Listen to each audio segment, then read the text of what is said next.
We're at the Pomona Fairplex here in Southern California, and it's the home to the Grand National Roadster Show. And this being the 75th year, well, that's a pretty big anniversary. So we thought we'd do a documentary on the event. And we're going to take a look through talking with people about the history of the show, what's going on this year, like in Building 9, which has many of the past AMBR and Slonaker winners. It has a number of famous Barris cars from years past. We're going to take a look at what's happening in the Suede Palace. And the big draw here is the AMBR, America's Most Beautiful Roadster, and the Al Slonaker Award. These are pretty heady awards here in the industry, and people really compete for them. So we're going to take you back to Wednesday morning and show you the judging and how all of these cars came in and give you a first glimpse.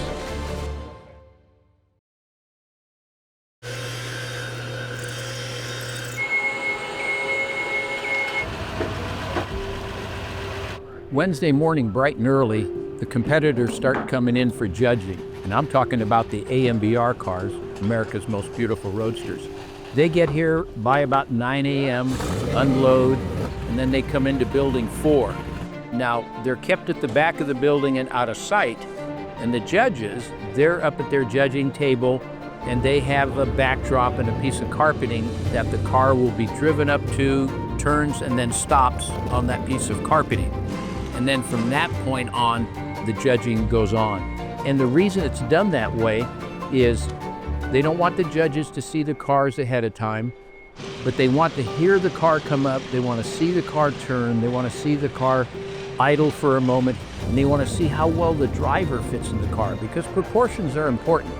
The car can look great, but if the man who owns the car doesn't fit in it, he's too big, too small, whatever, it just doesn't give a good appearance.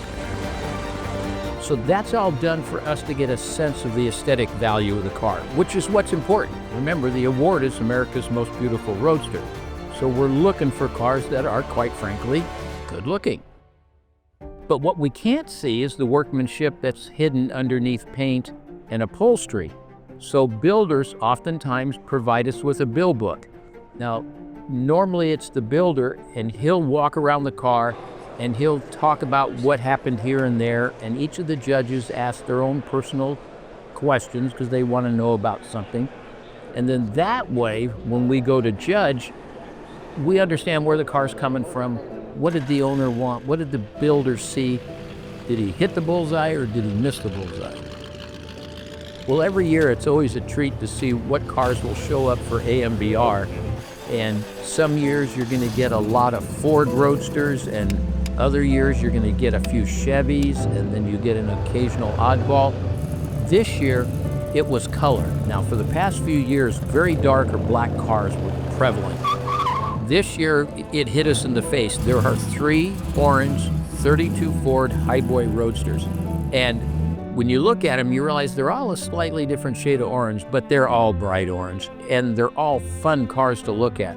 We don't normally see Phaetons, and yet we had 2, and not just any Phaeton, but we had 2 36 Phaetons, so that was highly unusual.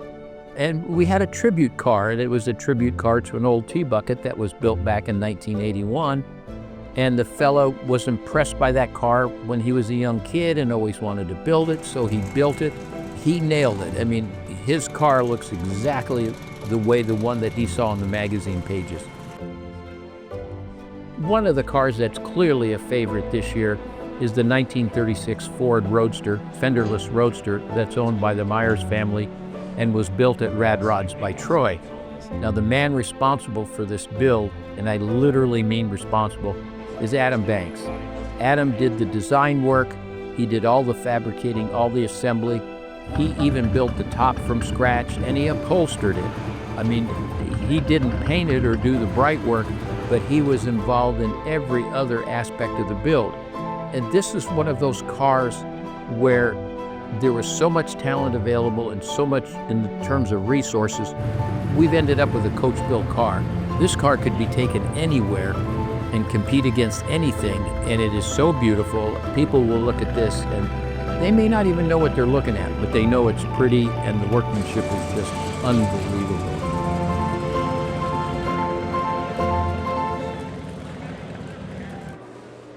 With it closed up like this, we made everything but the tires. Body, frame, suspension, hinges, steering column, wheels. A Bobby, it's Aventurine Green, not black. That's a dark color, yeah, it's a wrap. On this one, we routed almost all the wiring, brake lines, and that sort of thing through the rocker itself. When I made the body, I made channels in there so it's accessible. People ask the question all the time, well, what does it take to compete for the AMBR? Well, there are some fundamental rules that have to be adhered to. It has to be a 1937 or earlier American-made Roadster. Now, the key word there is Roadster. By definition, in order to be a Roadster, it cannot have wind-up windows. The only window it can have is a side curtain. And the windshield has to be removable. And the reason for those two criteria is many of the cars made that were Roadsters back in the day, they fit that criteria. Now, simultaneously in Building 6, we have the Slonaker Award. And everything that's happening for the AMBR in Building 4 is happening in Building 6 for the Slonaker Award. There's a separate set of judges. There's different criteria for the vehicles that compete there.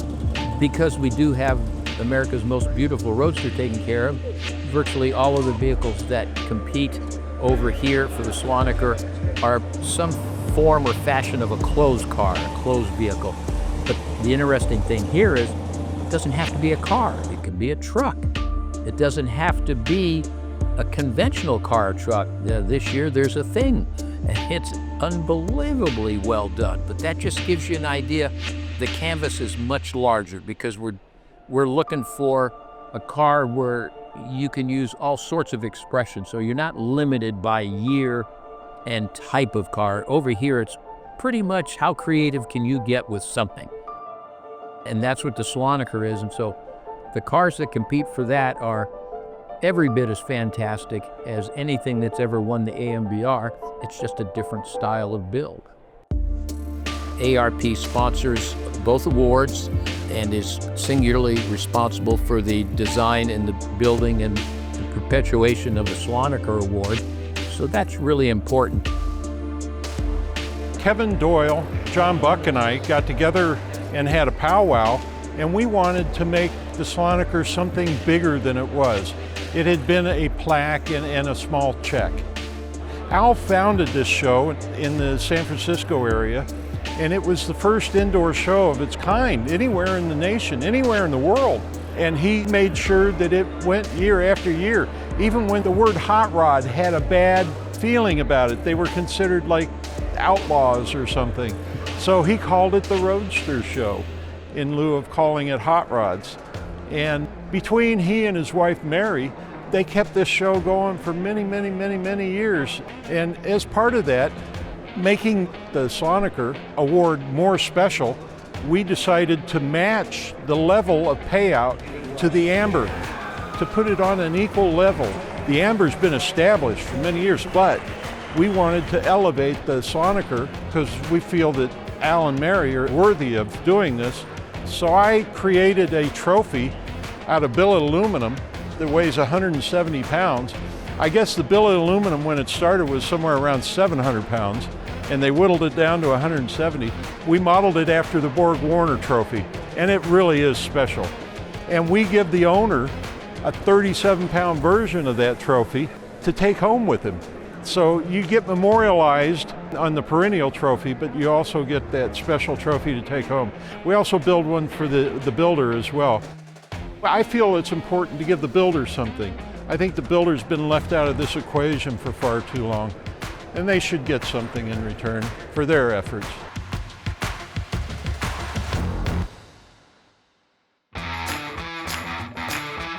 Here at the Grand National Roadster Show, of course, it's produced by Rod Shows. Well, who's Rod Shows? Well, Rod Shows starts with John Buck and goes through his staff. John used to be in marketing and sales here at the Pomona Fairplex and was a hot rodder and was well aware of the Grand National Roadster Show and had been to them when they were up in San Mateo and up in the Bay Area. And he got wind one year that the show was up for sale, and he just thought, you know, I think I can do a good job with that, and I can bring it down to Southern California and really make it work. So in 2005, I actually purchased the Grand National Roadster Show, and at the current time, it was in buildings 4, 5, and 6, just 3 buildings. Now we're in 4, 5, 6, 7, 8, 9, 10, and the surrounding areas. We've basically taken every building here at the Fairplex. We as a Ride Shows team are just honored to be a part of the 75th anniversary of something so historic. We have over 350 commercial exhibitors or vendors. We have another 600 plus cars that are inside the buildings, and then with the drive-in, over 1,000 cars outside. Here in the Building 9, it's our 75th anniversary room, where we're hosting over 50 America's Most Beautiful Roadster and Slonaker winners. And thank Eric Geisert for putting this together. He's done an incredible job. You start up with the 50s in the front row and then goes into the 60s and through each decade. So the banners that are hanging above the cars express the years and the decades for the cars that are underneath those banners. And all those banners are going to be auctioned off for charity. I didn't really want it to be a show car kind of scene with hoods up and doors open and cars jacked up and wheels off, because it always looks like they're under repair. So we wanted everything to be kind of clean, more of an art installation. So it's kind of a subtle approach and let the cars do the talking for themselves. Besides the AMBR cars, we also were able to gather up 9 of the Slonaker cars. They don't go back as far. They were started in 1974. We happen to have the 1975 winner here, the John Butera sedan, and all the way up into the 2020s. What's happening in the world of hot rods and America's Most Beautiful Roadster and the trends that are occurring there? If we go back to the earliest days, they were literally hot rods. This is what guys were building. And then as the years went on, we saw things happen such as right away more chrome and wilder paint jobs, because that part of the hobby progressed quickly. When we got up into the 80s and 90s, we were starting to see some wild builds because tooling and the use of materials was becoming more commonplace, especially aluminum. CNC machines that allowed you to make a part, cut a part out of aluminum, whether it be a wheel, a windshield post, whatever. So what we saw were cars that started as traditional hot rods and they looked like it. And then we saw them get a little wilder, and then we went through what's called the show car phase, where it just went crazy. And then from there, it started evolving into what we call high-tech cars because of materials and tooling. And of course, the skills. The skills of the builders just kept advancing. And that too went to an extreme. And now what we're seeing oftentimes are cars being built that have a lot of that early flavor, but because skills and materials and creativity is at such a high level now, the cars exhibit that. They look like an old hot rod, but they're just amazingly built. Now, to that, some of the creativity in these cars is just off the charts. And that's where we get these extremely expensive one-off cars that are built. They're really coachwork cars. They're one of a kind, spare no expense, materials, time, labor, ability. It's what is the best that this person can do if given enough resources.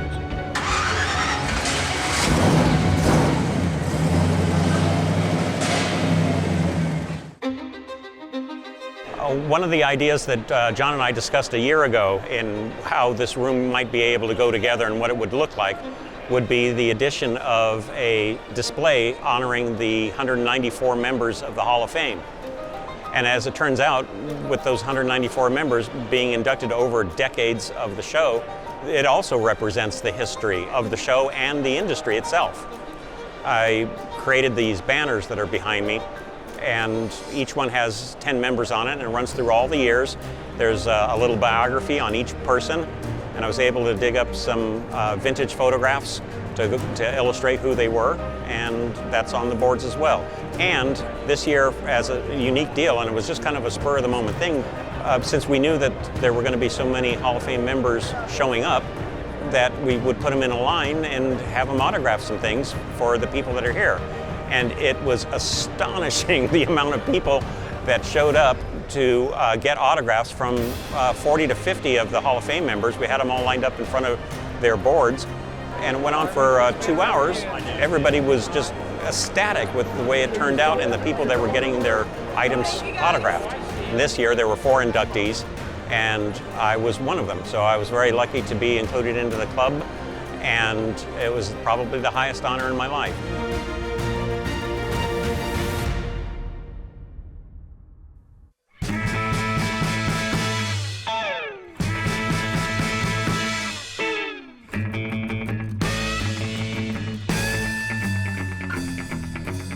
Back in Building 9, there's a nice display that celebrates 100 years of George Barris.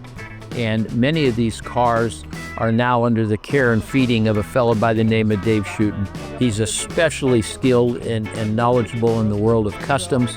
And we do have to thank him for bringing all of the Barris cars out here to the Grand National Show this year.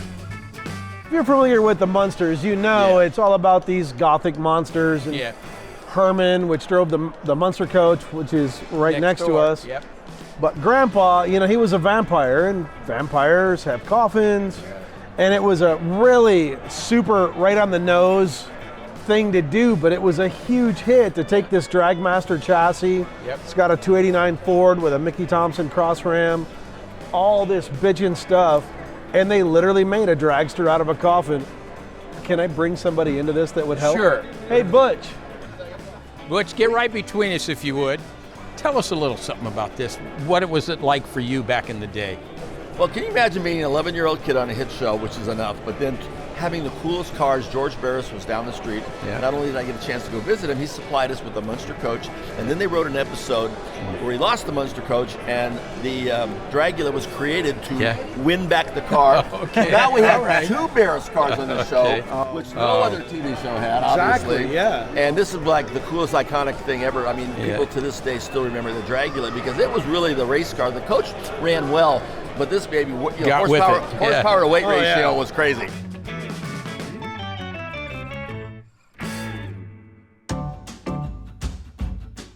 Dave, I want you to tell us a little something about the Hirahata Merc. It's got to be in the top 2 or 3 iconic cars that Barris ever did back in the day. Well, the Hirahata Merc is probably the pinnacle of traditional custom cars. I consider this Barris's opus. Like, it's the best thing that ever came out of Barris Customs. And what's really fascinating is this was customized when it was a brand new 51 Merc. It was days old, and it was taken to Barris. It was completely restyled into what you see here, chopped. And you know, 51's really hard to chop. You got to lay that back window in and cut those corners to make it all work.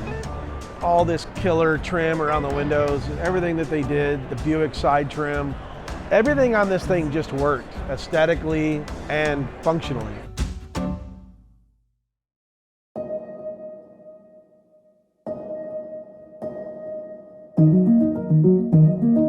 One of the other great additions to the show this year was that Chip Foose was involved in a unique one-off poster that he designed for the 75th show, and it contained a drawing of not only the trophy and a couple of the highlight cars, but in the fact that he drew every single car that ever won the AMBR, and it's on this poster.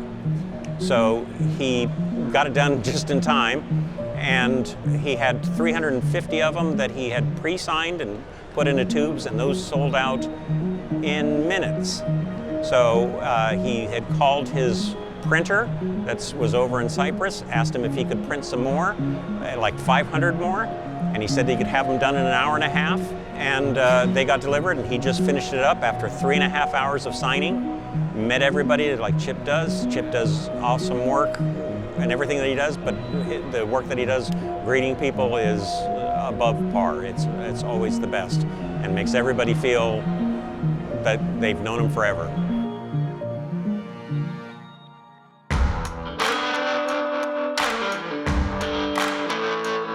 It's late Sunday afternoon here at the 75th Annual Grand National Roadster Show. The award ceremony's in full swing, but we still have a little bit to go before the big awards are handed out, America's Most Beautiful Roadster and the Slonaker Award. What an amazing array of vehicles that we had in the Slonaker this year. We're so proud. Drum roll, please. 2025 and 75th anniversary Grand National Roadster Show Slonaker Memorial Award goes to Bill with the 33 category.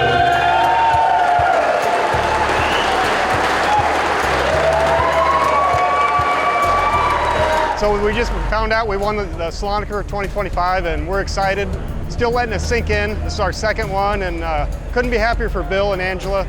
That's what he really wanted. And I'd like to thank all my crew at Cal Automotive Creations, Randy at Paint House, Cato Custom Upholstery, Vance Plating, Bowler Transmission, the list goes on, and my wife for putting up with all this car stuff. So.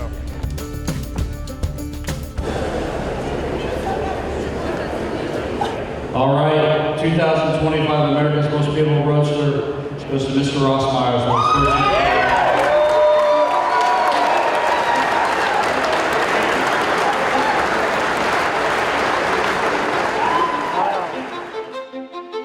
Well, I tell you what, Brian, it's been a almost 3-year project, and you know, when you got the right customer and the team that we have, you know, it's about bringing your best, and then that's all you can do. Then it's a matter of opinion. So we're glad it went our way.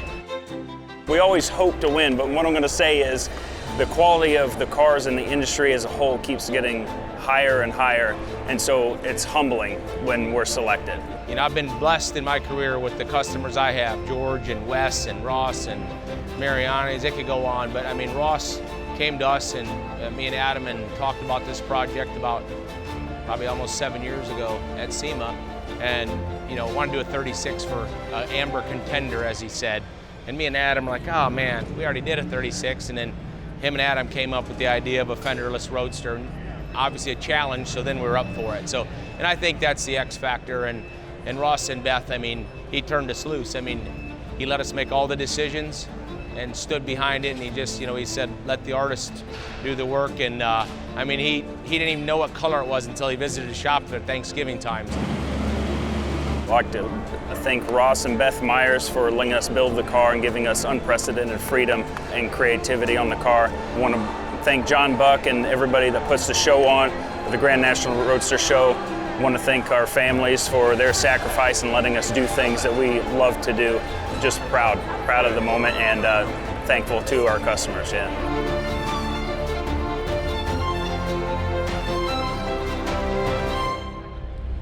Well, that's it. We are finishing the 2025, the 75th annual Grand National Roadster Show. And as you can hear by the motors that roar behind me, it is move out time. I really want to thank ARP and Bob Florine for helping us produce this video. Also, please subscribe to Modern Rodding YouTube video. We're going to have many other videos, walk-arounds, lots more exciting stuff going on. And if you ever want to sit down and have a good evening read, pick up a copy of Modern Rodding magazine and follow along with us.